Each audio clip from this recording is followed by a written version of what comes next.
ಎಲ್ಲರಿಗೂ ಶುಭೋದಯ. ಕರಿಬೇವಿನ ಹಿಂಡಿ ಹೆಂಗೆ ಮಾಡ್ಬೇಕಂತ ನಿಮಗೆ ಹೇಳ್ತೀನಿ. ಅದು ಮೊದಲೇ ಎಲ್ಲ ಐಟಮ್ಸ್ ಹೇಳ್ಬೇಕಂದೆ ನೆನಪು ಹರಿದೆ.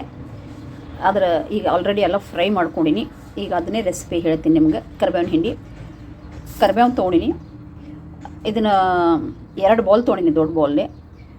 ಇದನ್ನು ಫ್ರೈ ಮಾಡ್ಕೊಂಡು ಎಣ್ಣೆ ಹಾಕಂಗಿಲ್ಲ, ಹಾಗೆ ಮಾಡೋದನ್ನ ಕರಿಬೇವು ಫ್ರೈ ಮಾಡ್ಕೊಂಡಿನಿ.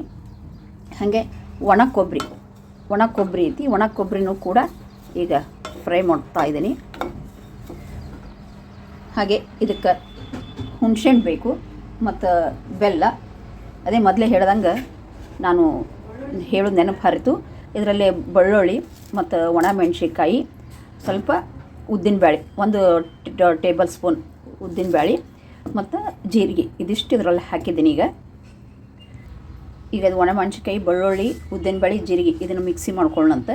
ಇದು ಕರಿಬೇವಿನ ಹಿಂಡಿ ಆರೋಗ್ಯಕ್ಕೆ ಒಳ್ಳೆಯದು. ಕರಿಬೇವು ಕೂದಲಿಗೆಲ್ಲ ಒಳ್ಳೆಯದಂತಾರೆ ಆರೋಗ್ಯಕ್ಕೆ. ಹೀಗಾಗಿ ಕರಿಬೇವಿನ ಹಿಂಡಿ ಆರೋಗ್ಯಕ್ಕೆ ಭಾಳ ಒಳ್ಳೆಯದು. ಈಗ ಇದನ್ನು ಮಿಕ್ಸಿ ಮಾಡ್ಕೊಳ್ಳೋಣಂತೆ.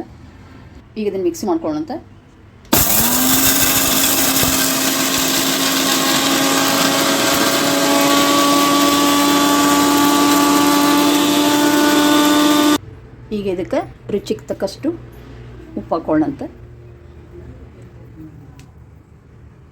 1 ಟೇಬಲ್ ಸ್ಪೂನ್ ಉಪ್ಪು ಹಾಕೊಳ್ಳೋಣ. ಈ ಗೋಲ್ಡನ್ ಬ್ರೌನ್ ಬಂದೈತಲ್ಲ ಒಣ ಕೊಬ್ಬರಿ, ಇದನ್ನು ಕೂಡ ಈಗ ಮಿಕ್ಸಿಗೆ ಹಾಕೊಳ್ಳೋಣಂತೆ.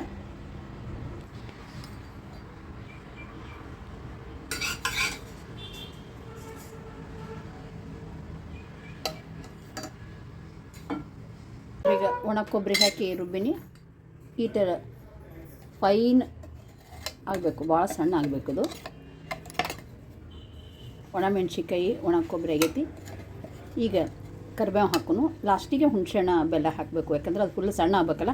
ಮೊದಲೇ ನಾವು ಹುಣಸೆಹಣ್ಣು ಬೆಲ್ಲ ಹಾಕಿದರೆ ಅದು ಒಣ ಕೊಬ್ಬರಿ, ಒಣ ಮೆಣಸಿನ್ಕಾಯಿ, ಕರಿಬೇವು ಸಣ್ಣ ಆಗಂಗಿಲ್ಲ. ಫಸ್ಟ್ ಇದನ್ನೆಲ್ಲ ಪೌಡ್ರ್ ಮಾಡ್ಕೊಂಡು ಲಾಸ್ಟಿಗೆ ಹುಣಸೆಹಣ್ಣು ಬೆಲ್ಲ ಹಾಕೊಳ್ಳೋಣಂತ. ಈಗ ಇದರಲ್ಲಿ ಸ್ವಲ್ಪ ಕರಿಬೇವು ಹಾಕಿ ಪೌಡ್ರ್ ಮಾಡೋಣಂತ. ಹುಣಸೆಹಣ್ಣು ನೋಡಿರಿ ಸ್ವಲ್ಪ ಫ್ರೈ ಮಾಡ್ಕೊಂಡಿನಿ. ಈಗ ಹುಣಸೆಹಣ್ಣು ಬೆಲ್ಲ ಹಾಕಿ ಈಗ ಮಿಕ್ಸಿ ಮಾಡೋಣಂತ.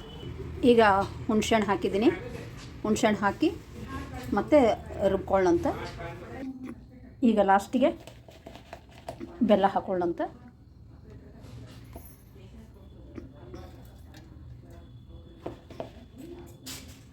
ಒಂದು ಹುಳಿ ಹಾಕಿರ್ತೀವಲ್ಲ ಅದಕ್ಕೆ ಒಂದು ದೊಡ್ಡ ಚಮಚಲ್ಲಿ 1 ಚಮಚ ಬೆಲ್ಲ ಹಾಕೊಳ್ಳೋಣಂತ. ಹಾಕ್ಕೊಂಡು ಮತ್ತೆ ಮಿಕ್ಸಿ ಮಾಡ್ಕೊಂಡು ಲಾಸ್ಟಿಗೆ ಹಾಕ್ಕೋಬೇಕು ಬೆಲ್ಲ. ಈಗ ಕರಿಬೇವಿನ ಹಿಂಡಿ ರೆಡಿಯಾಗಿದೆ. ಇದು ಚಪಾತಿ, ರೊಟ್ಟಿ ಅದರಲ್ಲಿ ಹಚ್ಕೊಂಡು ತಿನ್ಬೋದು. ಇದು ಸಪ್ಪನ ಬೇಳೆ ಮಾಡಿ ಇದು ಕರಿಬೇವಿನ ಹಿಂಡಿ ಹಾಕ್ಕೊಂಡು ಅದ್ರಾಗ ತುಪ್ಪ, ಬಿಸಿ ಬಿಸಿ ಚಪಾತಿ, ರೊಟ್ಟಿ ಇದರೊಳಗೆ ಫಸ್ಟ್ ಕ್ಲಾಸ್ ರುಚಿ ಹತ್ತೈತಿ ಮತ್ತು ಆರೋಗ್ಯಕ್ಕೂ ಭಾಳ ಒಳ್ಳೆಯದು. ನೋಡಿರಿ ಎಷ್ಟು ಚಂದ ಕಾಣಕತ್ತೈತಿ. ಮತ್ತು ಹೊಸ ರೆಸಿಪಿಯೊಂದಿಗೆ ನಿಮ್ಮೊಂದಿಗೆ ಬರುತ್ತೇನೆ. ಎಲ್ಲರಿಗೂ ಬಾಯ್. ನಮ್ಮ ಅಕ್ಕನ ಮಗನಿಗೆ ಕರಿಬೇವಿನ ಹಿಂಡಿ ಅಂದ್ರೆ ಭಾಳ ಸೇರ್ತೈತಿ. ಅದಕ್ಕೆ ಅವನ ಸಂಬಂಧ ಮಾಡಿ ಇಟ್ಟೀವಿ. ನೋಡಿರಿ ಎಷ್ಟು ಫಸ್ಟ್ ಕ್ಲಾಸ್ ರೆಡಿ ಆಗೈತಿ. ಈಗ ಒಂದು ಇದ್ರೊಳಗೆ ಡಬ್ಬಿ ಒಳಗೆ ಹಾಕಿ ಇಟ್ಬಿಡೋದು. ಬೇಕಾದಂಗೆ 2-3 ತಿಂಗಳ ತನಕ ಆರಾಮ ಇರ್ತೈತಿ. ಏನೇನು ಕೆಡಂಗಿಲ್ಲ, ಏನಾಗಿ ಮಾಡಂಗಿಲ್ಲ.